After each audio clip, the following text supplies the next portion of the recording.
Nah, jadi kalau tadi pertanyaan visi misi utamanya adalah kita pengen banget tuh melihat F&B Indonesia itu punya satu standar. Di Indonesia ini the largest Southeast Asian country dengan jumlah penduduk paling besar. Tapi kenapa nggak pernah dilirik? Karena standar kita ini masih banyak yang perlu diperbaiki di situ. Yang kita bicarakan ini adalah mengenai sustainability ya. Sustainability yang dimaksud adalah keberlangsungan usaha F&B, apalagi sekarang kita bicara F&B di Indonesia tuh ini masih bisa berkembang. Jadi ini yang kita harus bawakan bahwa F&B Indonesia tuh bisa ikut bersaing loh. Yap. Dan setahu saya rendang pernah jadi nomor 1 ya di dunia ya. Itu mentalitas sekali lagi. Mentalitas itu penting juga ya, mindset Nah, juga itu penting. tugas kami sebenarnya membuka mata mereka lah. supaya mentalitas mereka juga berubah.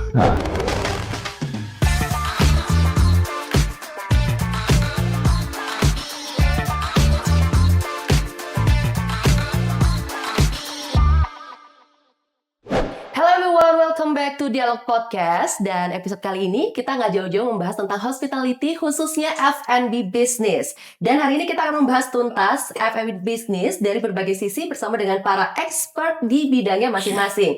Dan untuk dapat menjalankan good F&B service ataupun bisnis, tentunya kita perlu memperhatikan banyak hal ya, diantaranya itu adalah preparation, maintenance, dan juga safety. Sekarang Widya sudah bersama dengan tidak hanya 1-2 orang yang expert di dunia F&B business. Kita sudah bersama dengan 5 narasumber kita. Say hi dulu, hai. Halo. Jadi sudah ada, saya akan memperkenalkan satu persatu. Ada Bapak Roni Tandanu dari Danapati. Yes, thank you. Selamat bergabung di podcast hari ini. Yes. Kemudian ada juga yang bergabung Bapak Herman Totan dari Kato Knife Sharpening gitu ya. Sharpening services, yes. Betul. Kemudian ada Bapak Slamet Haryanto. Yes, dari Jago Tata Udara.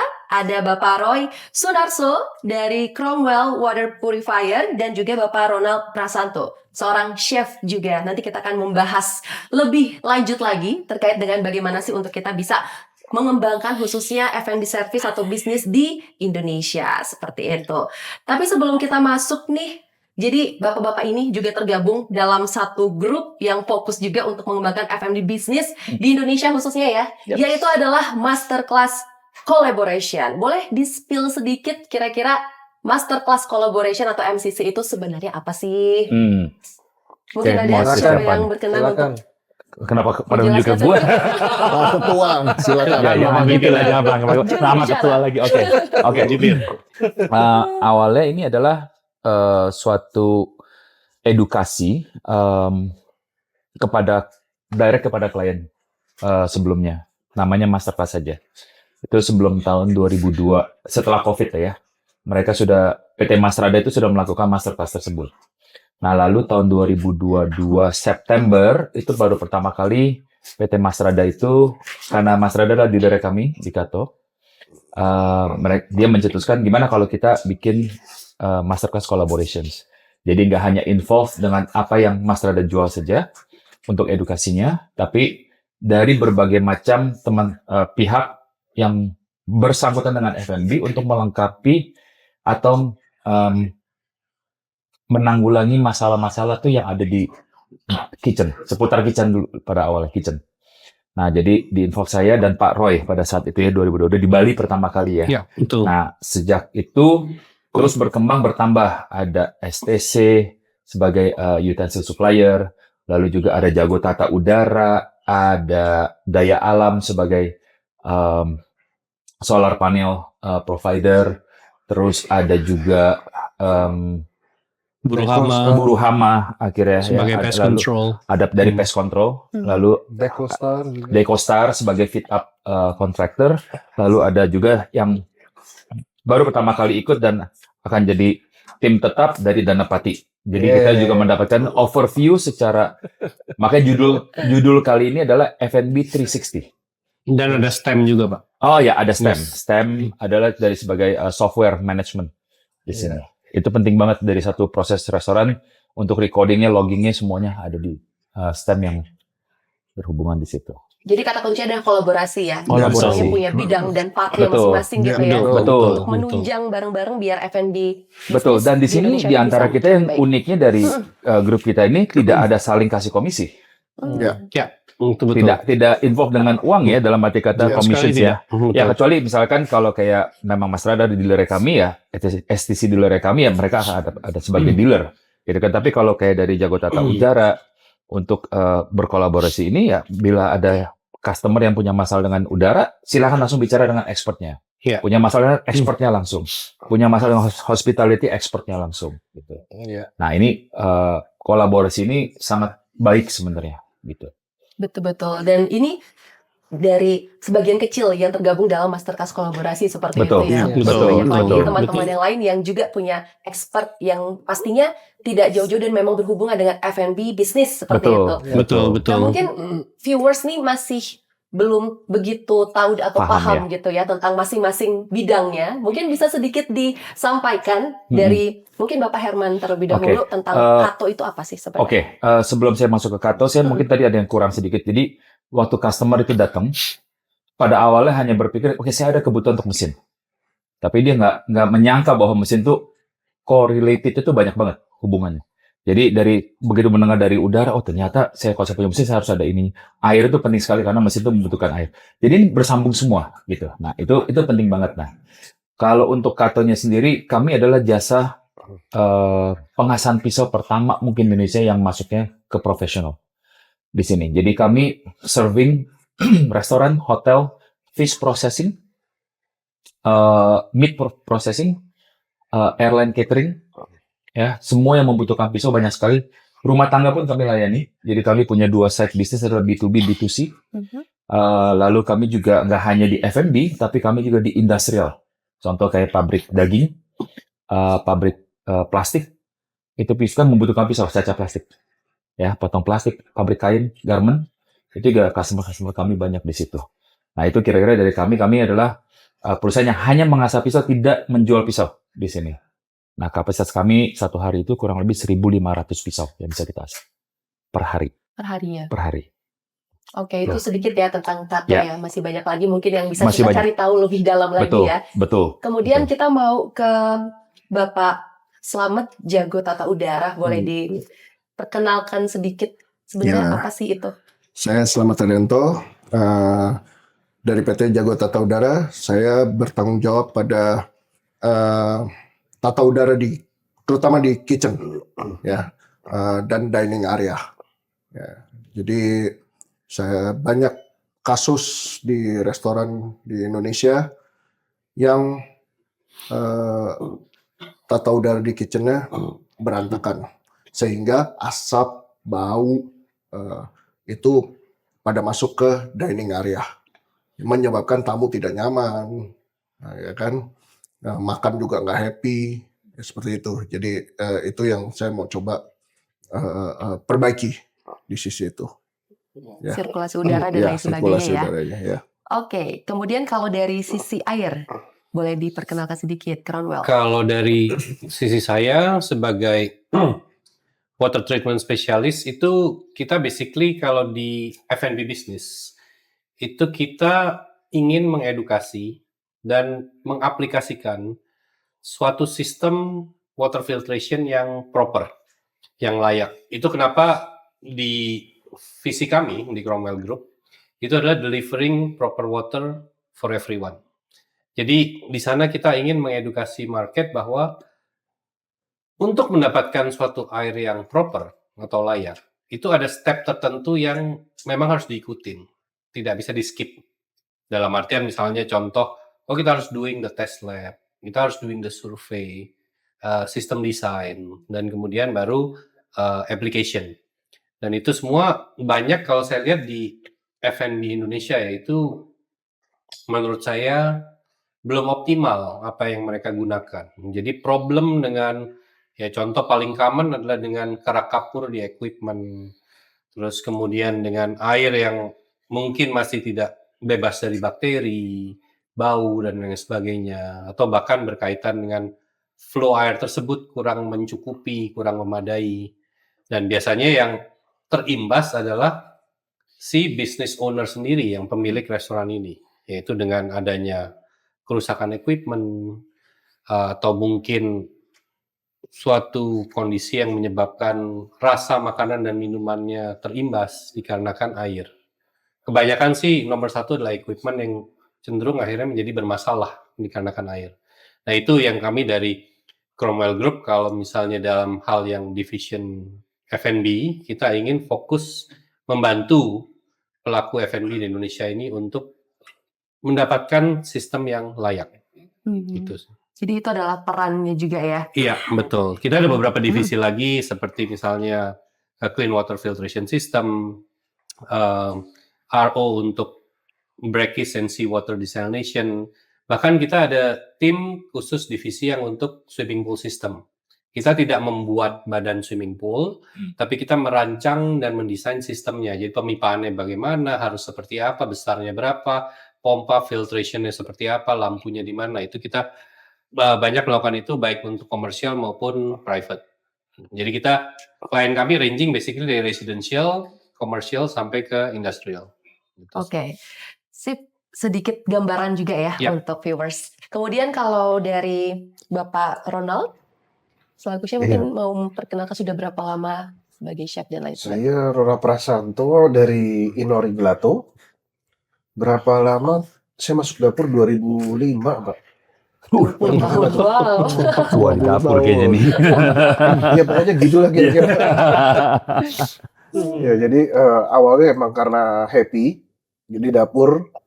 Cuman sekarang nih saya lagi happy kembali karena dapat kebebasan.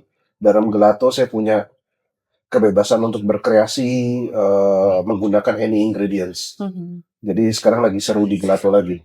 Lagi seru di Gelato ya. Siap-siap. Thank you Pak Ronald. Kemudian terakhir nih Bapak Roni dari Danapati. Ya, perkenalkan saya Roni Tandanu dari Danapati Hospitality Management. Jadi hari ini kita membahas mengenai F&B ya. Cuma sebagai satu payung yang besar kita bicara adalah hospitality. Karena kenapa hospitality, F&B adalah bagian dari hospitality. Aku dari sisi saya di sini Danapati sudah bergerak dari akhir 2016 awal 2017. Kita adalah property owner sekaligus sebagai operator dari properti yang kita miliki. Dan saat ini kita sedang melebarkan sayap untuk memanage dan mengoperate properti-properti khususnya di kota-kota besar. Ya, kita jadi memberikan jasa operasional kepada para property owner yang membutuhkan spesialis dalam hotel operasional. Ya, jadi saat ini kami sedang beroperation ada 2 properti, tapi di tahun depan kita akan bertambah menjadi 7 properti. Jadi saat ini Danapati sedang berkembang dan ya stay tune untuk perkembangannya. Siap ditunggu ya untuk perkembangan lebih lanjutnya seperti apa. Jadi memang hospitality sama F&B itu memang tidak bisa lepas ya dan akan selalu terkait seperti itu ya. Nggak bisa lepas. Jadi saya ingat sekali waktu, karena mungkin latar belakang saya bukan dari F&B. Saya baru main di F&B itu kurang lebih 3 tahun officially. Nah, saya ingat ada satu teman saya, chef owner dari salah satu restoran ternama. Dia membantu kami waktu pertama kali to start Kato. Nah, saya ingat kata-kata dia. Saya bilang, bro, thank you. You've been helping us a lot untuk buka jalan pertama kali. Jawabannya cuma satu. No worries, bro. Karena we are serving the great hospitality. So we also have to be hospitalized. Ini penting banget. Jadi attitude semuanya. Jadi kalau kita mau serving in the hospitality, kalau fokusnya hanya dengan uang pada awalnya, you won't go anywhere. Jadi harus ada passion juga untuk serving as in hospitalized atau hospitality-nya di sini. Baru itu bisa jalan, baru passion-nya terlihat di situ. Nah itu saya ingat banget. Terus sampai sekarang saya masih ingat teman saya itu. Dan hospitality itu juga memang tidak bisa terlepas dari Human, betul. Nggak Kalau mungkin. saya boleh menambahkan satu, tadi ada pertanyaan mengenai bagaimana collaboration ini terbentuk.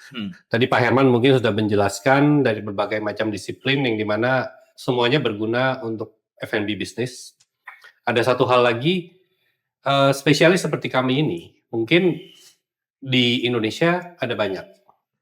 Tapi there's a reason kenapa we pick only certain people dari masing-masing services yang ada ini dan industri yang ada ini.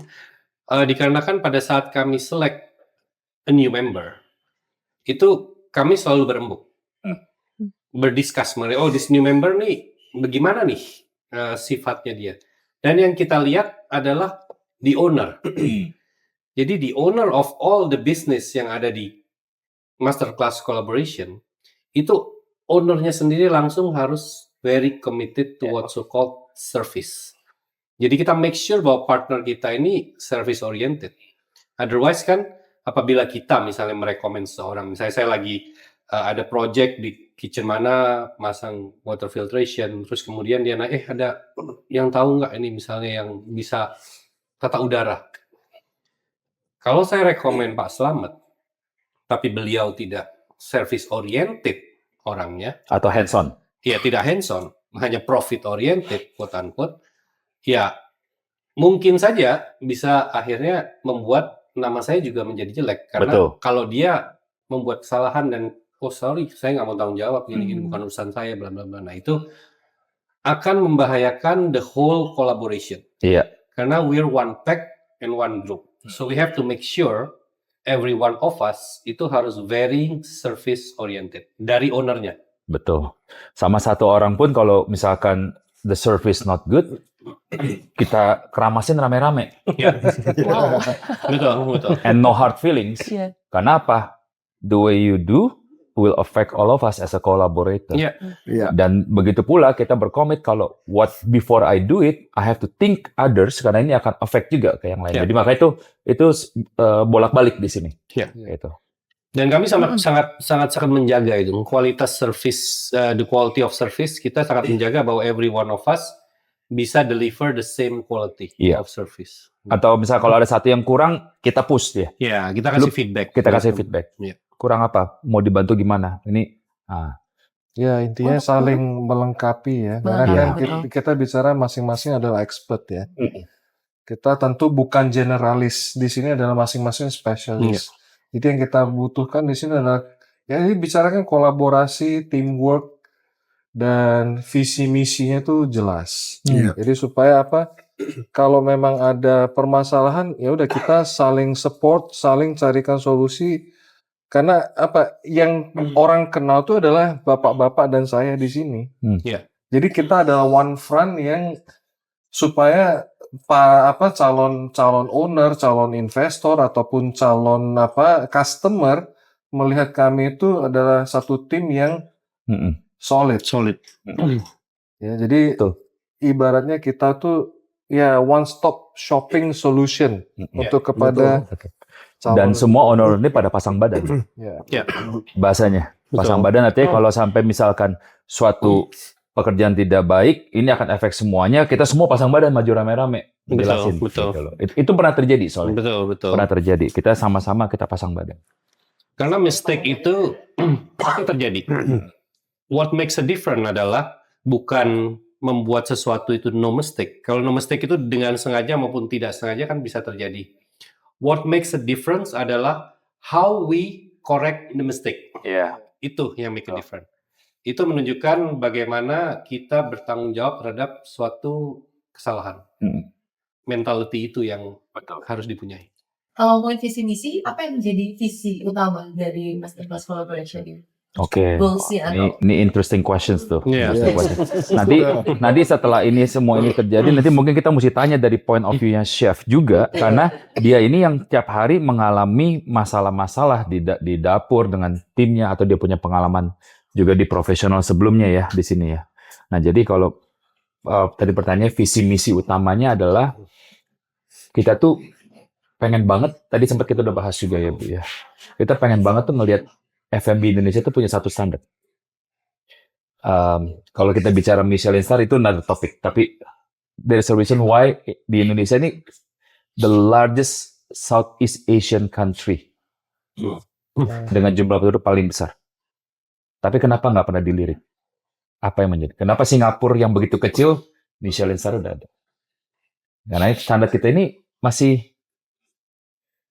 banyak yang perlu diperbaiki di situ. Nah, itu passion kita salah satunya adalah melihat F&B kita di Indonesia ini punya satu standar yang bagus, bisa naik semua. Level hospitality kita, saya ingat Pak Roni pernah bilang, kamu tahu nggak apa yang siapa namanya yang itu properti ini juga bro, yang lo bilang itu orang Indonesia punya. Oh, aman. Aman. Ada tau nggak Aman Group? Aman. Kalau kan ada Hyatt, ada Ritz-Carlton itu kan mereka operator. Betul. Ada Aman. Aman di Indonesia, di Bali namanya apa? Aman Jiwo. Aman Jiwo, Aman Kila. Aman Kila. Itu kan ya banyak. levelnya udah internasional. Owner itu orang Indonesia. That's an international operator yang bisa di Indonesia kan. Ya, itu impiannya Pak Roni kemarin. Nah, sama. F&B kita sebenarnya kita mampu. Tapi harus kita bentuk di sini. Harus kita sama-sama support supaya pelaku-pelaku F&B ini paling tidak buka mata. Kalau dia udah tahu tapi tidak melakukan, ya itu bukan problem kita lagi, ya kan? Tapi paling enggak, you get the right informations, you know how-nya. Gitu. Dan kita, we are willing to help you if you want it. And that's very important. Berarti harus ada standar tertentu Iya. juga ya, yang perlu ditetapkan juga ya. Betul. Dan kita bisa bantu dari preparation, planning, and operational. Ya, Tapi execution kalau ya. misalnya, execution. Kalau misalnya yang berhubungan dengan the taste and everything, ya itu is up to the chef ya. Itu kan beda tangan, beda ini. Cuman minimal grup kami ini bisa membantu how a cafe, a restaurant, or central kitchen itu bisa di planning dengan baik sehingga dapat beroperasional dengan layak. Saya kasih contoh satu ya. Ini saya dengar dari satu chef orang Singapura. Waktu itu ada acara di Sen, di Sen Singapura, banquet besar, kurang lebih sekitar 2.000-an orang. Mereka sebelum mulai di kitchen, ini related dengan knife. Mereka inspeksi semua tools-nya, alat-alatnya. Pisaunya jumlahnya berapa, warnanya udah bener belum, cutting board-nya sudah bener belum. Karena mereka punya color code. Kuning untuk ayam mentah, hijau untuk sayur. Ya, coklat untuk daging atau makanan matang. Atau nggak boleh cross kontaminasi. Pisau juga ada color code-nya. Nah, sebelum mulai diinspeksi, semuanya aman. Selesai masak, diinspeksi ulang. Ternyata dapat satu pisau chipping, gompal. Dicari chippingannya kemana? Nggak ketemu. Langsung dicari tahu kemana. Ini buat motong apa tadi? Ayam. Ada 300 kilo ayam yang udah selesai dimasak. Buang semua. Wow, inspeksinya sebelum dan sesudah gitu ya. That's the standard. Chippingannya kecil. Iya. Jangan sampai termasuk ke mulut orang. Atau tertelan bahaya. Nanti jadi komplain viral lagi ya. Itu satu standar. Dan I was very impressed. Di Singapura seketat itu.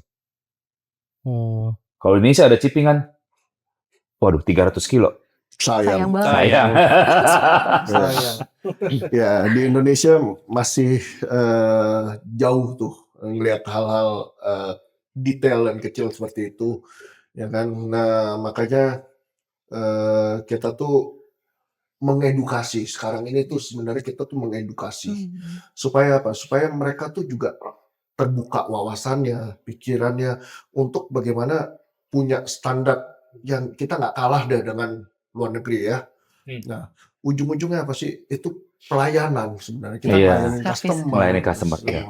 Itu balik lagi ke customer, nggak hanya customer, tapi juga employee, chef itu apa dan asisten chef juga Betul. merasa dihargai ya. Dihargai lah. Perhatikan. Gitu loh. Perhatikan.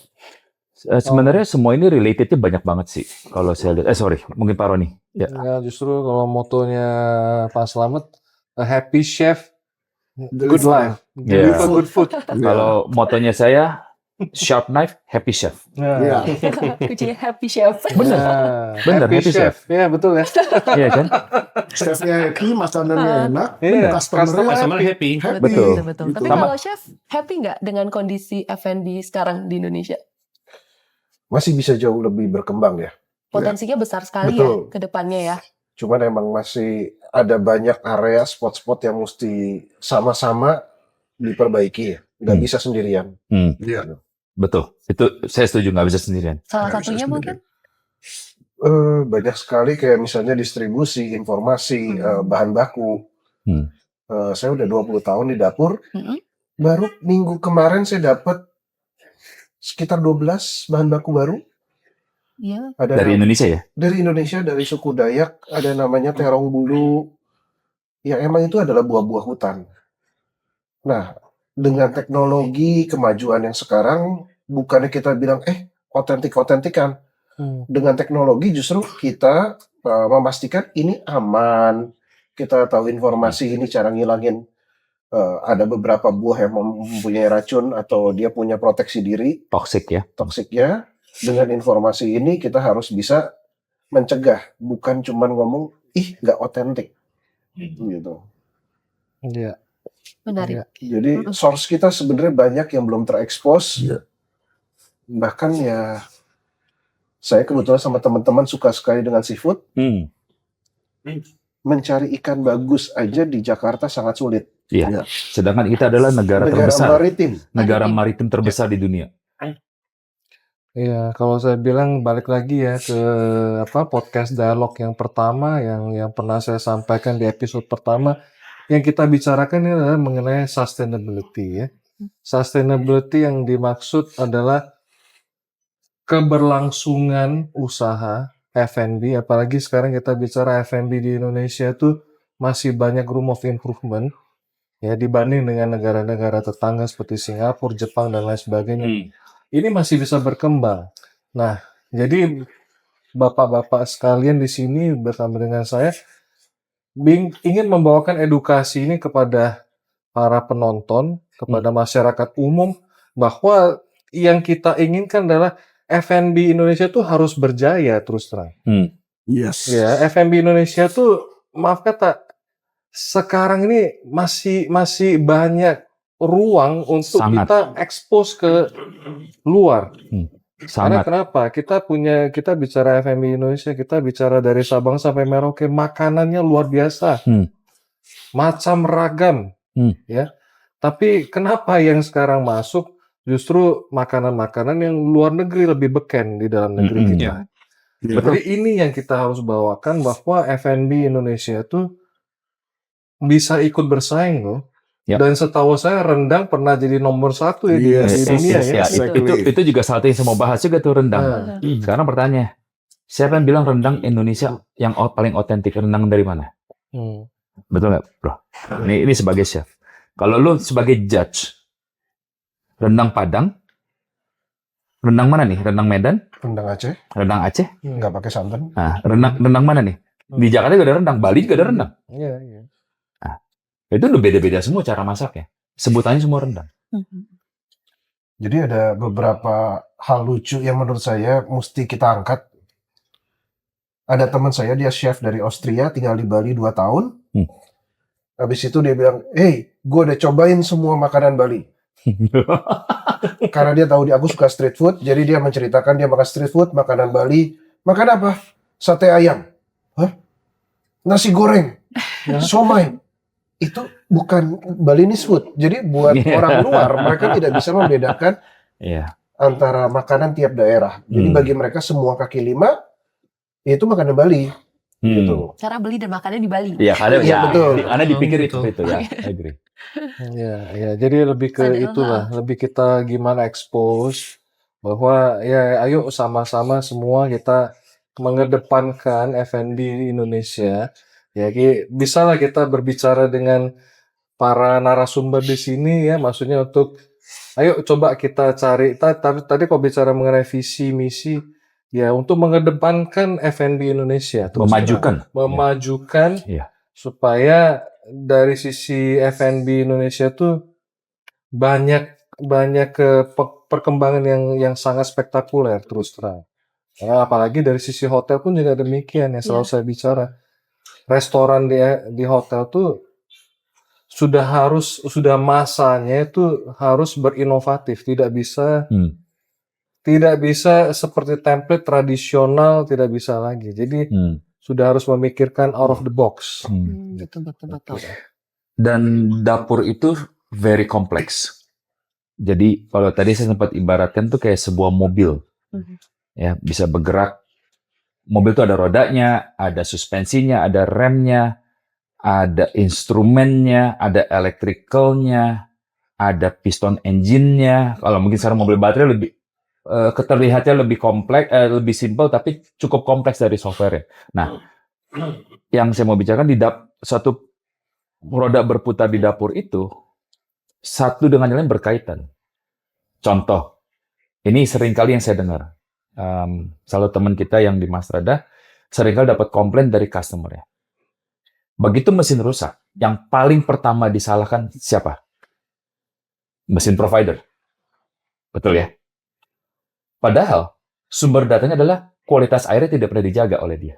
Betul. Ya, mesinnya karena auto cleaning, bersihin nyemprot sendiri, lama-lama di pipa airnya berkerak. Waktu mesin ini bisa steam, airnya itu begitu kena suhu panas, kapur udah pasti langsung berkerak. Yeah. Mampet. Begitu mampet, boilernya overheating. Yang jadi apa? Terbakar. Yang pertama disalahin siapa? Supplier Supplier mesin. mesin. Padahal sumbernya ada di air. Begitu masuk ke air, berbeda lagi. Saya mau kualitas air, begitu dia bilang, oh saya sudah pasang filter. Tapi nggak pernah dites. Sumber airnya. Sumber airnya. Ada bakteri apa? Kadar kapurnya seperti apa? Semua, ya Kak Rasa mungkin bisa ceritain nanti di situ. Yeah. Nah, begitu dites, ya filternya salah ternyata. Nggak sesuai dengan kondisi airnya. Itu nyambungnya banyak. Jadi semua kualitas air di properti tersebut, ya tidak baik. Sampai ke kolam renangnya masalah apa semua. Kan itu kan satu properti. Nah, kalau kita bicara di kitchen lagi, wah ini anak-anak pada nggak betah misalkan kerja. Karena apa? Nggak ada sirkulasinya. Kitchennya panasnya minta ampun. Gitu kan? Ya lu kerja ini kondisinya. Padahal nggak seharusnya begitu. Kalau kitchen yang proper, tata udaranya dari Pak Slamet itu bisa dibalance. AC-nya tetap keluar, tapi nggak kesedot keluar. Dapur itu dingin, seperti ruangan ini. Nyaman nggak yang kerja? Nyaman. Karena kerja di dapur itu very long hours. Terus asapnya clean, nggak ada bau asap. Dan itu dinormalisasi oleh orang Indonesia, Nah, ya kan? Ini dapur, kalau nggak kuat Makanan- udah masuk ke Makanan dapur. nggak enak kalau nggak ada keringatnya. Ya, itu agak Iya. Agak maksa sih sebenarnya. walking in a very thin ice, bro. Sorry, terdengar. Iya, tapi ya ada sosok true ya. Ya itu dibenarkan tuh. Saya pernah ngalamin, Pak. Exhaust dari mall mati. Ya. Kita lagi bikin steak. Itu dalam waktu 30 menit, 7 orang staff saya yang di dapur muntah. Karena paru-parunya kemasukan minyak. Yes, Betul. Jadi Yes, batas actually. waktunya maksimum 30 menit. Actually, karena Yes. waktu masak bakar itu keluar macam-macam gas yang Yes. sebenarnya beracun. Minyak yang berbahaya sebenarnya. Yes, minyak Kalau itu vapor vapor. dalam bentuk vapor. Kalau saya di pengelasan itu, karena saya orang metalurgi, latar belakang saya, kita banyak main di welding. Asap las itu mengandung logam berat, logam yang sudah menjadi uap. Di dapur, minyak yang sudah menjadi uap. Masuk ke paru-paru, stick there. Ya, lanjut. Kalau paru-parunya bisa diluted. Kalau logam berat nggak bisa, nggak akan bisa dihancurkan. Kalau minyak, ya sekali dua kali setiap hari, 14 jam kadang-kadang kerja di dapur. How? Nah, Jadi banyak hal yang memang harus diperhatikan Hazard. ya. Karena owner, pemilik usaha restoran, F&B itu kadang-kadang tidak tahu atau tidak mau tahu tentang hal Betul. tersebut gitu ya.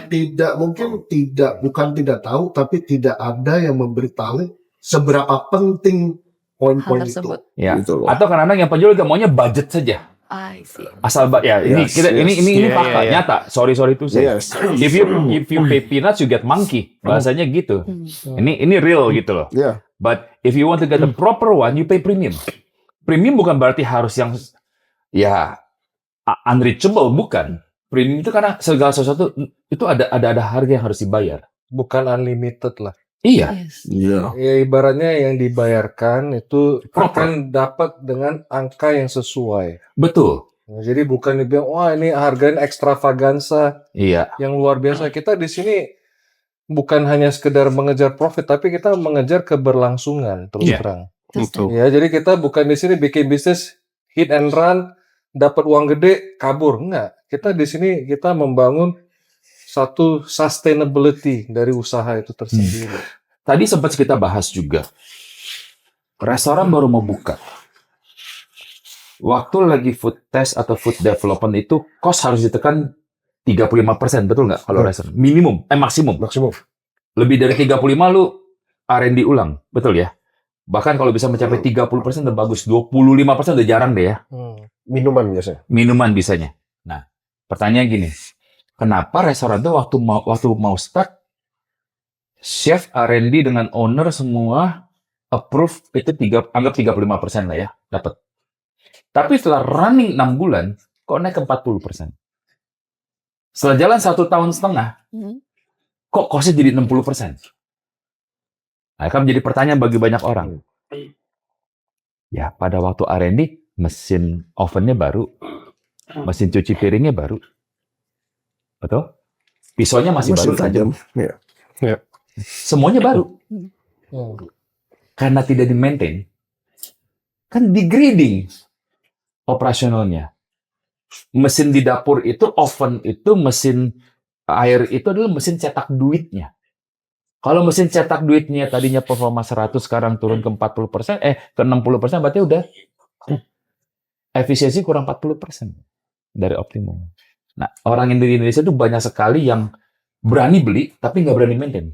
Yes. Yes, itu betul. Ya, ini fakta. Itu Betul, benar. betul, sangat benar. Gua udah beli barang Jerman, gua udah beli barang Austria, gua udah beli barang terbaik.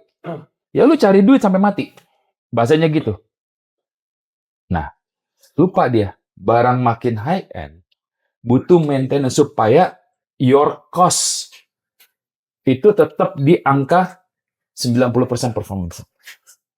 Nah, ini yang banyak. Tantangan juga ya. Betul. Nah, kenapa begitu mesinnya udah nggak atau equipment-nya nggak di ini kan saya ambil contoh pisau ya dari sisi saya, mungkin nanti dari air dan dari udara bapak ini bisa melanjutkan.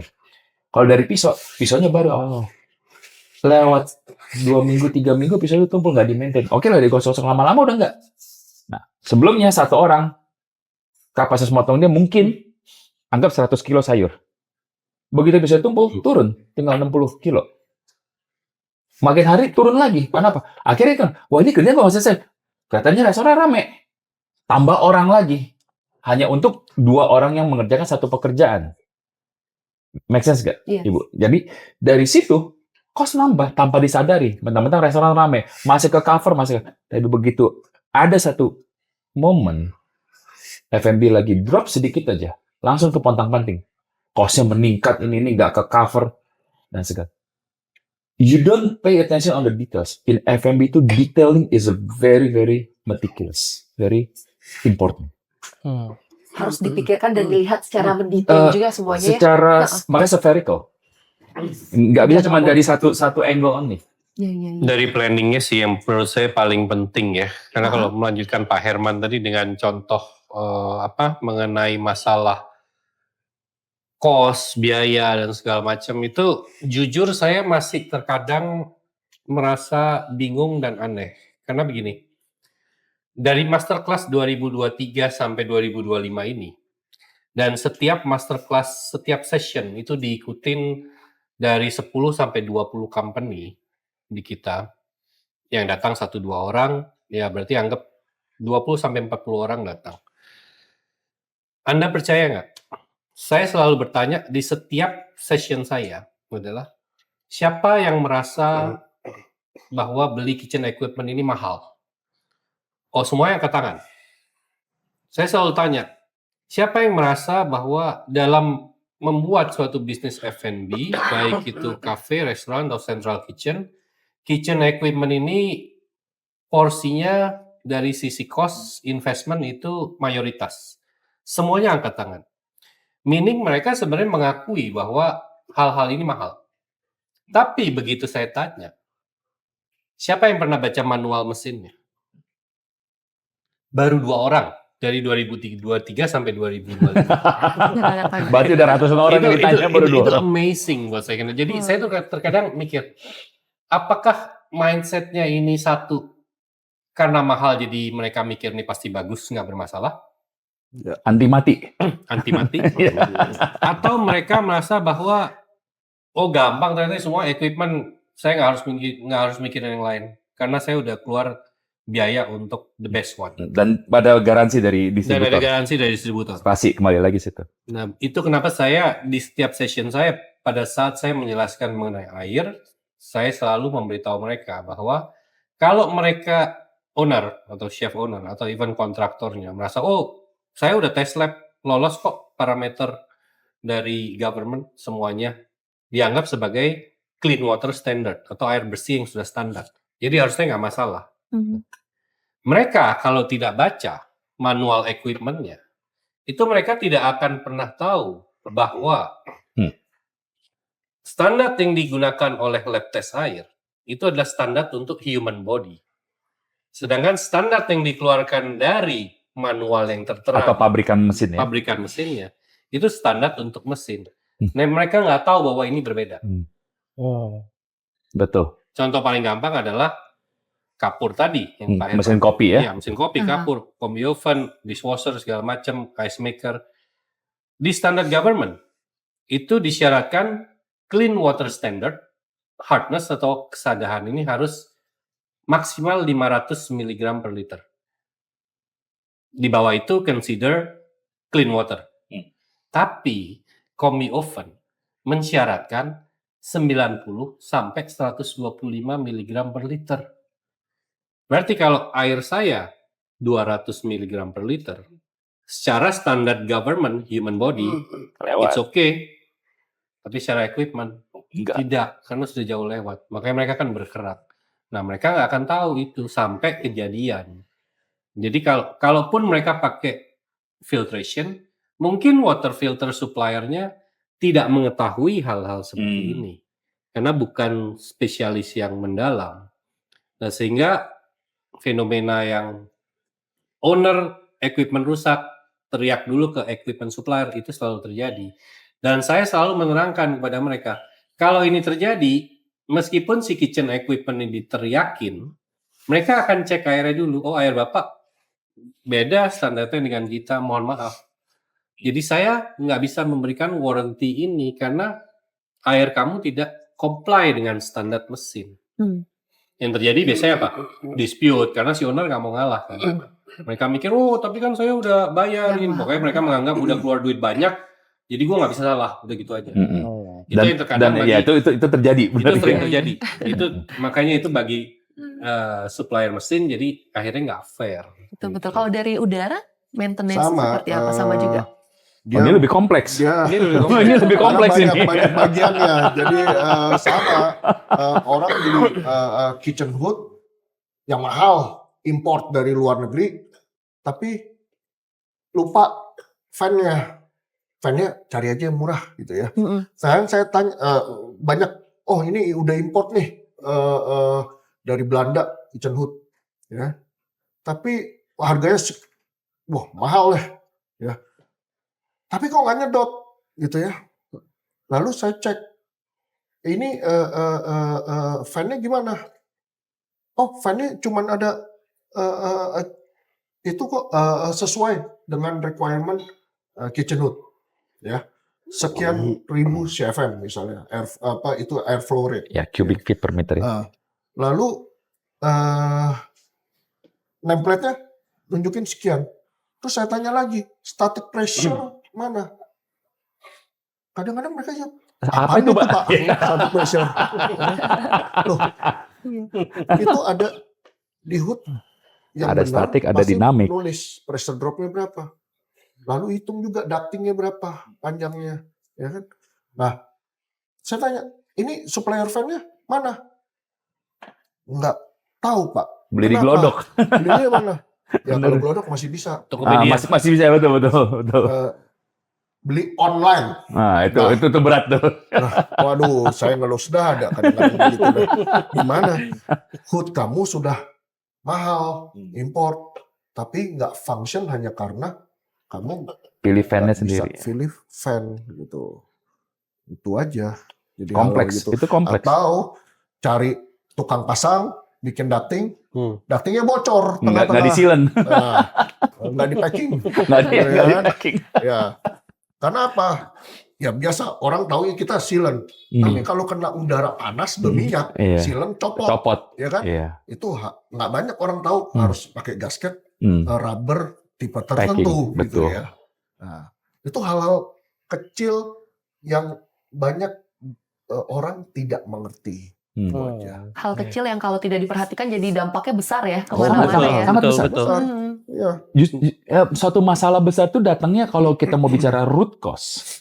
Jadi gini, banyak ini saya nggak bicara teman-teman lain yang berbisnis di bidang yang sama ya, tapi ada dua mentality. Masalah datang, yang satu cari root cause. Problemnya ini, masalahnya yang terlihat saat ini. Belum tentu akarnya adalah ini. Iya. Bisa datang dari manapun. Ada satu lagi tipe penjual atau equipment provider. Sistemnya patching solutions. Luka, dia nggak jahit. Tensoplast aja. Banyak. Banyak banget. Cowboy lah intinya. Ya. Tambal sulam lah istilahnya. Tambal sulam. Ya. Tambal sulam. Tambal sulam. Ya, patching solutions. Nah, ini dua mental yang kita harus tahu juga. Jadi, bagi teman-teman yang mau bergerak atau yang mau main ke F&B, kenali dulu supplier kalian dulu nih. Tipenya apa nih? Kalau tipenya udah secara interviewnya sistemnya patching solution nih. Iya. Hati-hati nih. Problem will come, definitely. Betul. Nggak ada satu kitchen yang nggak punya problem. It will come. Yes, resiko. The bigger the kitchen you have, the bigger the problem you will have. Yes. Wow. Oh, Yeah. definitely. Definitely. Yes. Dan kalau your partner in supply atau equipment provider ataupun service provider kayak kita, if they have a patching solutions mindsetnya, selesai. Iya. Selesai. Jamin. Tapi kalau dia cari ke root cause, itu kita bisa cari problem pertama di mana. Yang terlihat A, belum tentu problemnya itu A. Bisa jadi A tambah B tambah C. Itu kan. Itu mesti diurut gitu loh. Dan itu kompleks sekali. Bagi owner kadang-kadang ketemu yang suka patching, dia merasa murah. Yes. Iya, Ya. murah. Betul. Yang patching, ya murah Apa kadang. patching. Iya, patching. Ntar ada masalah lagi. Ya, selesai masalah itu, nggak Iya. dicari akar root cause-nya. Iya. Masalah lagi ketemu. Mereka nggak sadar, si owner nggak sadar bahwa itu sebenarnya jauh lebih mahal apabila kita Harga yang harus dibayar dari proper yang dari desain yang benar. Yes. dari gitu. masalah yang lain yang dia Masalah, harus bayar. Ya gini lah, Bu. Beli Tensoplast Rp1.200. Iya. Kalau ke rumah sakit jahit 3 juta. Ya, tapi kan sembuh. Nggak keloid juga, belum tentu infeksi. Iya. Nah, tapi kalau dia cuma patching doang, nggak dibersihin juga lukanya dalamnya. Begitu dia infeksi, bisa dia harga yang harus dibayar mungkin sampai amputasi kaki. Betul. Nah, Yes. itu juga kejadian di hotel juga. Hmm. Seperti pipa bocor di atas kamar. Ya. Dia Nah, iya, iya. yang harusnya diperbaiki pipanya atau ganti pipa atau mungkin ganti silen, tidak hanya taruh Plafonnya. ember, pasang selang. Atau kadang-kadang plafonnya. Nah, jadi dicat ulang aja. setelah selangnya sudah berlumut, tidak bisa ngalir airnya, di embernya makin penuh, ya sudah wassalam, dia punya plafonnya Rubuh. rubuh. Dan Berat. kalau pas di bawah itu adalah kasur, tamu lagi tidur kena kepala, selesai. Iya, Iya, selesai. Menyelesaikan masalah. Menyelesaikan masalah Masalah dengan kayak gini. masalah. Iya. Iya. Gitu. Menjadi lebih besar akhirnya masalah. Iya. Dan semua masalah itu ada harga yang harus dibayar. Makin lama ditanganin makin besar. Dan bisnis apapun, mau punya pabrik kayak ini dari pengalaman saya sih, karena saya ada bisnis satu lagi juga yang berhubungan dengan pabrik-pabrik gitu loh. Nah, yang punya pabrik, yang punya kitchen, yang punya hotel, sama, they will have a problem to face. Tapi how you handle the problem, that's the most important cara. Yeah.